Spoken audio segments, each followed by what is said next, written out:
Tehditlerinize boyun eğmeyeceğiz. 3 Mart 2023 tarihinde Bursa ilinde oynanan Bursa Spor Ahmet Spor müsabakasında tribünlerde ayrı ayrı pankartlarda Beyaz Toros resminin olduğu ve Yeşil Kod adlı Mahmut Yıldırım ismi JITEM tetikçisinin fotoğraflarının olduğu tespit edilmiştir. Bir gün öncesinde Ahmet Spor takımının bulunduğu otelin önünde geceden sabah saatlerine kadar küfürlü sloganlarla, tehditlerle, ırkçı tezahüratlarla ve havai fişeklerle Ahmet Spor takımının dinlenmesi engellenmeye çalışıldığı, maç günü saha girişlerinde yeterli arama yapılmadığından saha içerisinde silah mermileri ve bıçak dahil çeşitli kesici aletlerin içeri alındığı, karşılaşma başlamadan önce Ahmet Spor oyuncularına ve teknik heyete saldırılar olduğu, maç başladıktan sonra futbol sahasında birçok kesici delici eşyanın atıldığı, maç bittikten sonra soyunma odasına giriş esnasında futbolcuların darp edildikleri, soyunma odalarında ve koridorlarda linç girişimleri yaşandığı kamuoyuna yansımıştır. Bu karşılaşmanın olaylı geçeceği ve provokasyonları olacağı açıkça bilinmesine karşın gerekli ve yeterli güvenlik önlemlerinin alınmaması kabul edilemez. Müsabaka esnasında Bursa Spor tribünlerinde açılan ırkçı pankartlardan Beyaz Toroslar 90'lı yıllarda devlet içinde örgütlenmiş ve devlet gücünün vermiş olduğu olanakları kullanarak 17.000'den fazla faili meçhul cinayeti gerçekleştiren JITEM'in kullanmış olduğu araçlardır. Bu yıllarda bir derin devlet yapılanması olan suç şebekesi JITEM, plakasız veya resmi plakalı Toros araçlarıyla insanları evlerinden, iş yerlerinden veya sokak ortasına alıp kaçırmışlardır. Bu insanlardan binlercesi yoğun ve sistematik işkencelerden geçirilmiş ve sonrasında evlerinin önüne veya sokağa atılmış, binlercesi de insanlık dışı yöntemlerle infaz edilmiştir.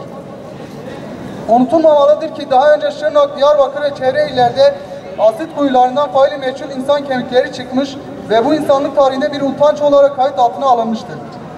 Aileler bugün dahi yakınların cenazelerine ulaşamamıştır. JITEM'in kaçırıp infaz ettiği kişilerin yakınları hala kayıplarını aramakta ve en azından mezarları olsun diye yakınlarının kemiklerini istemektedirler. Bir diğer pankartta yer alan şahıs ise Yeşil Kod adlı Mahmut Yıldırım isimli bir kontra paralimiter katildir. Bu şahsın bölgede sayısız cinayet işlediği, kaçırma ve kaybettirme olaylarının asli faili olduğu ve hatta kaybettirilen 17.000'den fazla insanın faillerinin başı ve sembolü olduğu kamuoyunca bilinmektedir. Hakkında yapılan çok fazla şikayet ve suç duyurularına rağmen hiçbir zaman yakalanmadığı ve hiçbir zaman yargı önüne çıkarılamadığı bilinmektedir. Bütün bunların yıllarca bölge insanlarından, daha sonra medya organlarından ve en son devletin ve hükümetin resmi organları tarafından da dile getirildiğine şahit olduk. Bursa Spor Ahmet Spor futbol müsabakasında tribünlerde özelde Ahmet Spor'a, genelde Kürt halkına Beyaz Toros resmini ve Yeşil Kod adlı Mahmut Yıldırım isimli JITEM tetikçisi katilin fotoğraflarının gösterilmesindeki mesajın bölge halkına ve Kürt halkına ölüm tehdidi olduğu açıktır. Bu kavramlarla esas amacın Kürt halkına yönelik öldürme, katliam ve işkence övgüde bulunma ve halkı tehdit etmek olduğu, bu şekil bir eylem serisini yapan kişilerin arkasında bir takım karanlık odakların, ırkçı ve katliamcı yapıların da olduğu gözden kaçırılmamalıdır. Bu pankartların polis denetiminden geçmeden tribünlere alınması neredeyse imkansız olduğundan bu durum faşist ve şovenist pankartların planlı şekilde içeri sokulduğunu göstermektedir. Zalim yılların katillerine özenen duysun ki hiç kimse tehditlerinize boyun eğmeyecek ve sessiz kalmayacaktır.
Savunuyor.